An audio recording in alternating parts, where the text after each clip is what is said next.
تو 2 راتیں رہنا ہے اور 2 دن یہ آپ کو کنکر مارنا ہے۔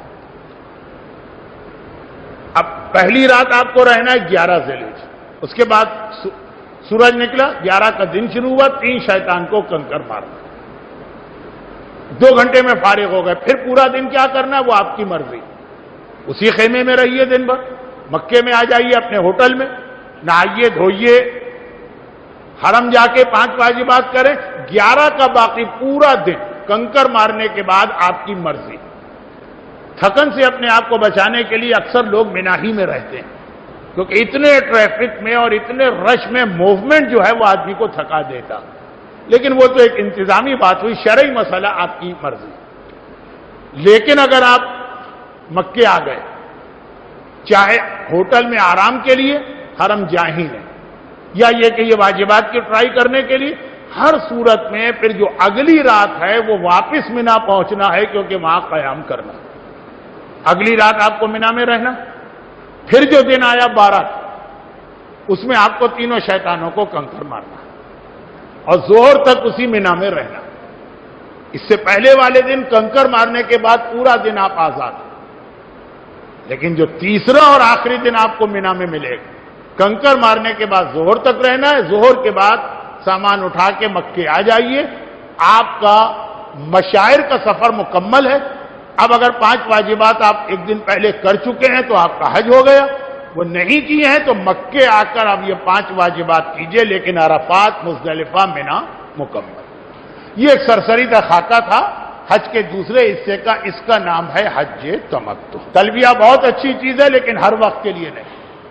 تو پہلے عمرے میں حدود حرم جہاں سے نظر آئے وہ وہاں پہنچ کے آپ کو تلبیہ بند کر دینا، لیکن جیسا کہ آپ نے کہا کہ تلبیہ واجب تو صرف ایک ہی بار ہے شروع میں احرام کے وقت، پھر تو واجب ہی نہیں، بالکل بھی نہ پڑھیں تو کوئی بات نہیں۔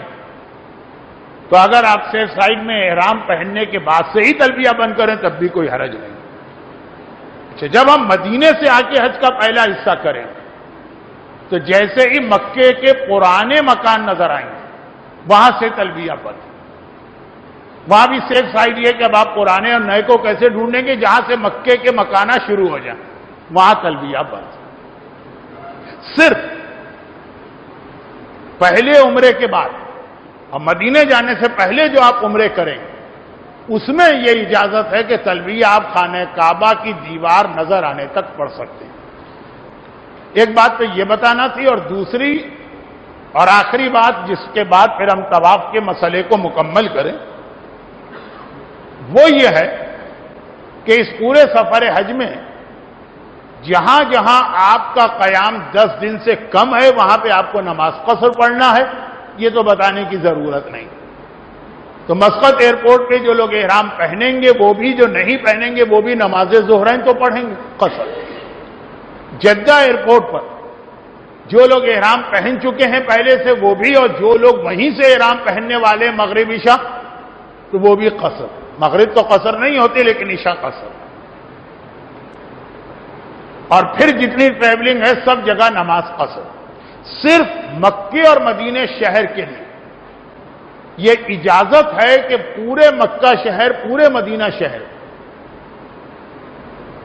اگرچہ آپ 10 دن سے کم رہیں تب بھی آپ کو اختیار ہے، یعنی آپ کو آپشن دیا گیا ہے چاہے نماز قصر پڑھیں اگر آپ 10 دن سے کم، جو اصل مسئلہ مسافر ہیں تو اصل مسئلہ ہے نماز قصر پڑھیں، لیکن آپ چاہیں تو نمازیں پوری بھی پڑھ سکتے ہیں۔ صرف امام خمینی کہتے ہیں کہ یہ اجازت صرف مسجد کے اندر ہے، خانہ کعبہ والی، مکے شہر کے لیے یہ اجازت نہیں۔ تو وہ 1-2 مقلد ان کے ہیں تو ان کے لیے الگ مسئلہ، باقی سب مکہ اور مدینہ۔ اچھا، مدینے میں تو ہر صورت میں ہم لوگ 10 دن سے کم ٹھہریں گے، 8 دن، تو وہاں آپ کی مرضی ہے، چاہے نماز قصر پڑھیں چاہے پوری پڑھیں، لیکن جب جماعت کے ساتھ پڑھیں تو پوری ہی پڑھیے، بہت ساری اس کے اندر نزاکتیں، لیکن بہرحال شرعی مسئلے میں آپ کو اجازت ہے، تو چاہے مسجد میں پڑھیں چاہے کبھی کسی وجہ سے ہوٹل میں پڑھنا پڑے مدینہ۔ مکے کے اندر جب 10 دن سے کم آپ ٹھہریں گے تو نمازیں آپ کی مرضی ہوگی، وہی مسئلہ چاہے قصر پڑھیں چاہے پوری۔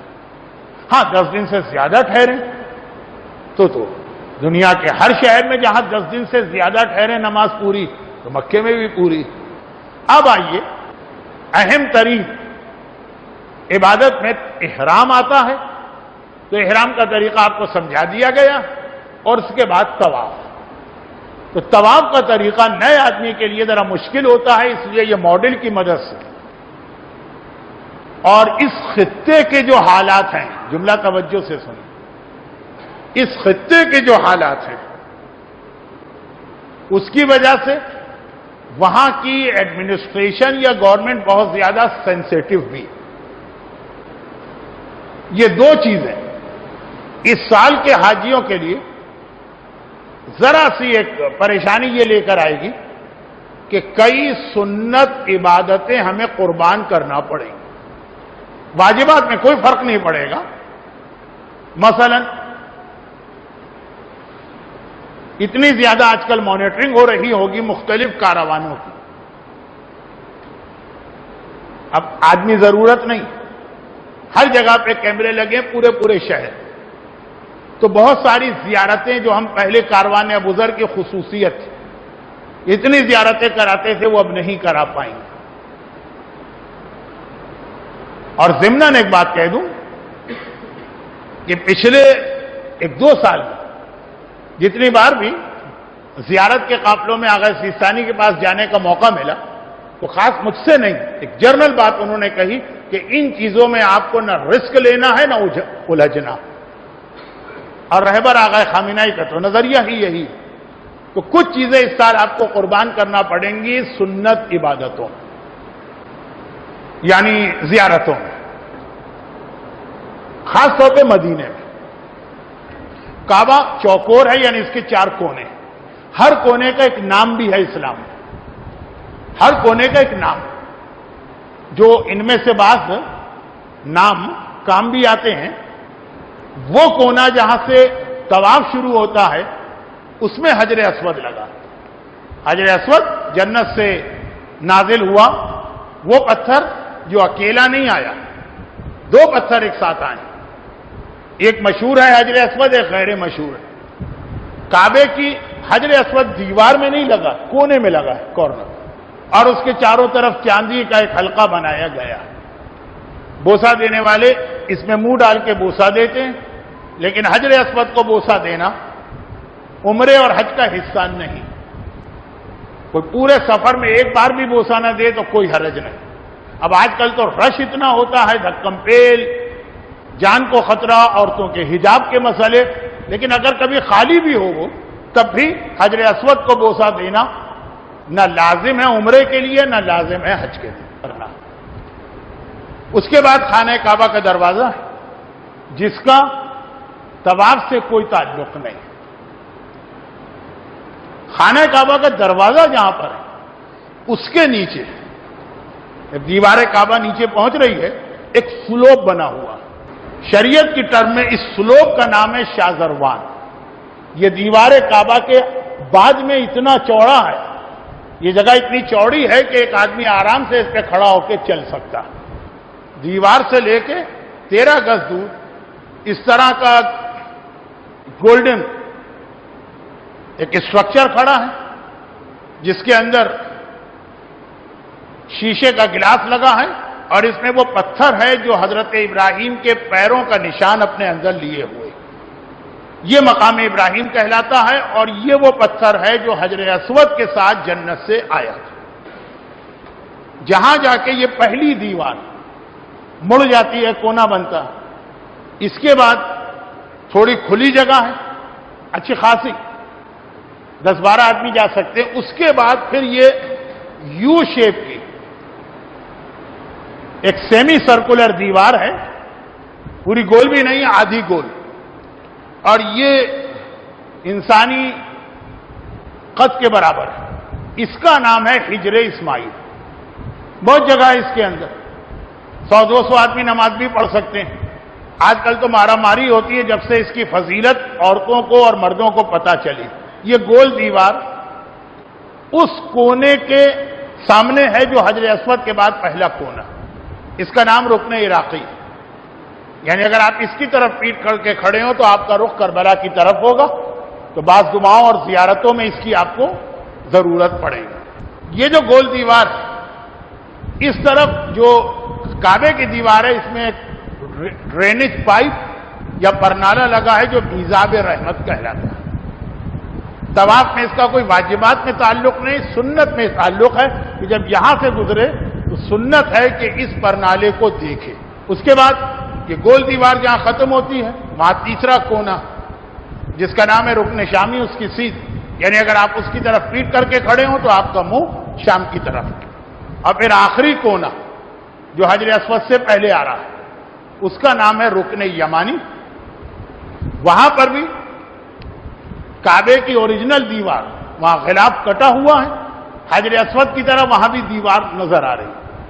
البتہ وہاں کوئی یہ اس طرح سے سونے کا یا چاندی کا کوئی حلقہ نہیں، لیکن بہت سے نئے لوگ اس والے کونے کو جو حجر اسود سے پہلے، حجر اسود سمجھ کے وہاں سے طواف شروع کرتے ہیں اور ان کا طواف غلط ہے۔ یہ طریقہ خانہ کعبہ کے گرد 7 مکمل چکر لگائیں۔ دیکھیے لفظ مکمل بہت اہم ہے، نہ کم نہ زیادہ، مکمل۔ کیا اہمیت ہے وہ ابھی آتی ہے۔ چکروں کی تعداد یاد رکھیے، اس میں شک نہ ہو۔ نمبر 3 چکر پے در پے ہوں، یہ تو کوئی اتنی اہم بات نہیں ہے۔ نمبر 4 طواف حجر اسود سے شروع کریں گے اور ختم بھی یہیں پہ ہوگا، یہ 4 اور 5۔ نمبر 6 ہجر اسماعیل کے باہر سے طواف کریں۔ طواف کعبے کے گرد بھی کرنا ہے اور یہ گول دیوار بھی آپ کے طواف کے اندر آئے، یہ ہے چھٹی شرط۔ 7واں آپ کو یوں آنا ہے، یہ کعبہ آپ کے بائیں طرف۔ 8ویں شرط ہے کہ طواف میں شادروان پہ نہ چلے، یعنی کعبے کے اتنے قریب نہ آ جائیں کہ یہ جو ایک چبوترا ہے آپ اس کے اوپر چل کے طواف کریں۔ تو 8ویں شرط طواف میں شادروان پہ نہ چلے۔ 9ویں جو شرط ہے یہ سارے مراجع کے پاس نہیں، یہ فی الحال جو مراجع ان میں صرف آغائے خمینی اور حافظ بشیر صاحب کے پاس، کہ طواف میں آپ کعبے کی دیوار اور مقام ابراہیم کے بیچ سے چلنا، جو 13 گز ہے۔ نماز طواف مقام ابراہیم کے پیچھے پڑھنا، اس کا مطلب یہ مقام ابراہیم ہے، اس طرح سے اس کے پیچھے کھڑا ہونا ہے کہ آپ کے سامنے مقام ابراہیم اور پھر کعبہ، ادھر نہیں پڑھ سکتے ادھر نہیں پڑھ سکتے۔ البتہ اس کے پیچھے سے مطلب دقت عقلی نہیں ہے، وہ میتھمیٹکس کے حساب سے، جیومیٹری کے حساب سے اسٹریٹ لائن نہیں، بلکہ خاصا اس کا اینگل جتنا پیچھے جائیں گے وسیع ہوتا جائے گا۔ مسئلہ لیڈیز کے لیے مقام ابراہیم کا حصہ پیچھے تک، اس کے پیچھے پڑھنا ہے، کہاں پیچھے؟ بالکل آخر صحن تک، جہاں بھی آپ کو جگہ ملے۔ لیکن خواتین کے لیے وہ پوری مسجد میں نماز پڑھنے کی الگ الگ جگہیں ہیں، اور طواف کی نماز کی بھی وہ جو جگہ بنائی ہیں انہوں نے، وہ مقام ابراہیم کے پیچھے نہیں، خاصا اس سے ہٹ کر ہے۔ تو وہ مسئلہ یہ رہے گا کہ عورت دیکھے کہ جو مقام ابراہیم کی جہاں مرد ہیں بہت پیچھے جا کر اس طرح کے وہاں کھڑی ہو تو سامنے مقام ابراہیم اس کو نظر آ رہا ہے، کہ اگر وہ موقع مل رہا ہے وہ ہٹاتے بھی ہیں، وہ بھگاتے بھی ہیں، وہ توہین آمیز فقرے بھی کہتے ہیں، لیکن ان بٹوین موقع مل رہا ہے تو وہاں نماز پڑھے گی۔ اور اگر اتنی سختی اس دن ہے جس دن آپ عمرہ کر رہی ہیں، بالکل موقع ہی نہیں دے رہی ہیں وہ عورتیں جو وہاں کی انتظامیہ کی جانب سے مقرر ہے، تو پھر جو جگہ بنائی گئی ہے وہ اگرچہ کافی ہٹ کر ہے مقام ابراہیم سے، بالکل پیچھے نہیں، وہاں کی نماز پھر صحیح مانی جائے گی۔ آغائے خوئی کے مرد اور عورتیں مقلد جب مرد نماز پڑھے تو یہ خیال کرے کہ اس کے آگے کوئی عورت نماز نہ پڑھ رہی اور اس کے رائٹ اور لیفٹ پہ بھی کوئی عورت نہ ہو ایک بالش کے اندر۔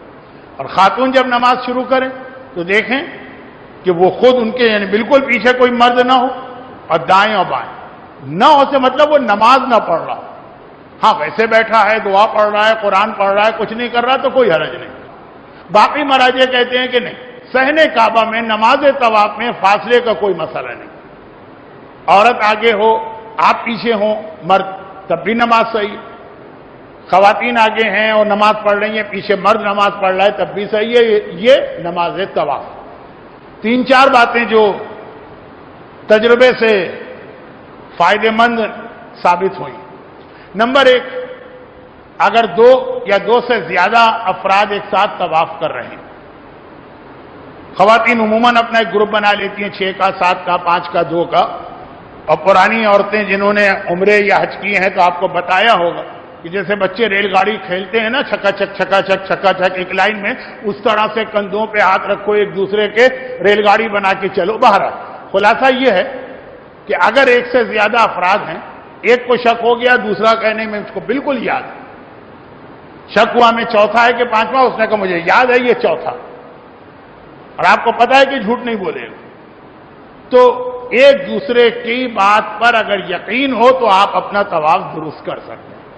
طریقہ نمبر 2، تسبیح استعمال کی جاتی ہے 7 دانے کی، یا جو آج کل وہ کاؤنٹنگ مشین کو تسبیح بنا لیا گیا، تو ہر چکر پہ آپ نے ایک دانہ یا ایک بار اس کاؤنٹنگ مشین کو پریس کیا، یہ بھی ایک طریقہ ہے۔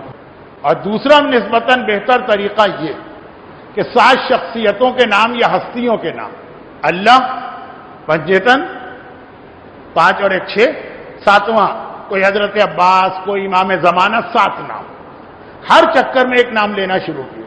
پہلا چکر ہے یا اللہ یا اللہ یا اللہ یا اللہ یا اللہ، دوسرا چکر ہے یا محمد یا محمد یا محمد، تیسرا یا علی یا علی یا فاطمہ یا فاطمہ یا حسن یا حسن، اس طرح کر کے اب آپ کو شک ہوا کہ میرا چوتھا ہے کہ 5واں، آپ نے دیکھا میں یا حسن کہہ رہا ہوں تو یہ تو 5واں چکر ہوگا۔ یہ بہت آسان بھی ہے، یعنی پورے 7 چکر ایک ساتھ لگائیں، اس کے بیچ میں گیپ نہ ہو۔ اچھا، اب آئیے 7 چکر آپ کو مکمل لگانا ہے، نہ کم نہ زیادہ، احتیاطاً۔ اب یہ لفظ سمجھیے، احتیاطاً، وہ اجازت ہے کچھ قدم بڑھانے کی۔ اب سب احتیاطاً کسے کہتے ہیں؟ حجر اسود تو آپ کو نظر تو آئے گا، لیکن ایگزیکٹ آپ کا کندھا اس سیدھ میں ہے یہ پتہ نہیں چلے گا، تو آپ کئی قدم پہلے سے، یا بالکل یقین ہو کہ اب تو ہم حجر اسود سے پہلے، وہاں سے طواف شروع کریں گے۔ دل میں نیت کریں گے کہ میرا طواف اس وقت شروع ہوگا جب میں بالکل حجر اسود کے سامنے، آپ نے چند قدم پہلے سے شروع کیا، مگر دل میں کہیں گے کہ یہاں سے میرا طواف شروع نہیں ہوا، یہ تو میں احتیاطاً چل رہا ہوں، میرا طواف وہاں سے شروع ہوگا جب میں بالکل حجر اسود کے سامنے ہوں۔ وہ خود آپ کو بھی نہیں پتا ہوگا کب، اللہ کو تو پتا ہے۔ انگریزی محاورے میں بال کو اللہ کے کورٹ میں ڈال دیں گے آپ، کیا اللہ یہ حساب تو لگا لے، میرا طواف جہاں سے میں نے شروع کیا وہاں سے نہیں۔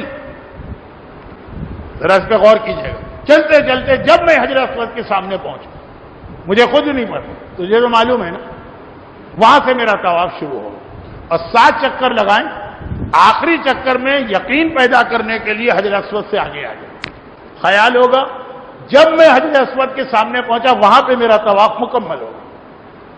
پھر جو چند قدم میں چلا یہ احتیاطاً۔ اب اتنی لمبی چوڑی نیت ہر وقت نہیں کرنا، دل میں خیال رہے کہ میں احتیاطاً کچھ پہلے سے شروع کر رہا ہوں، احتیاطاً آخری چکر میں کچھ آگے بڑھ رہا ہوں۔ کچھ سے مطلب کیا ہے؟ 100 قدم احتیاطاً، بس لفظ احتیاطاً ذہن میں رہے۔ کوئی پوچھے احتیاطاً کسے کہتے ہیں، تب آپ یہ بتائیں کہ احتیاطاً کا مطلب ہے جب چلتے چلتے میں حجر اسود کے سامنے گیا وہاں سے میرا طواف شروع ہوا۔ ہر چکر میں ہمارے یہاں رکنا واجب نہیں، لیکن چونکہ تمام دنیا کے مسلمان بھائی ہر چکر میں بھی رکنا لازم سمجھتے ہیں، حجر اسود کو دیکھ کے سلام کرتے ہیں، تو وہ تو عام طور پہ پورا جسم موڑتے ہیں، سینہ کعبے کی طرف ہے، بسم اللہ اللہ اکبر کہتے ہیں۔ آپ یہ سب نہ کیجیے گا کیونکہ کعبہ بائیں طرف رہنا چاہیے، آپ سیدھا سیدھا چلیں گے، جب پورا مجمع رک جائے تو آپ رک جائیں گے، زگ زگ ہو کے مجمع کو بائی پاس نہ کیجیے۔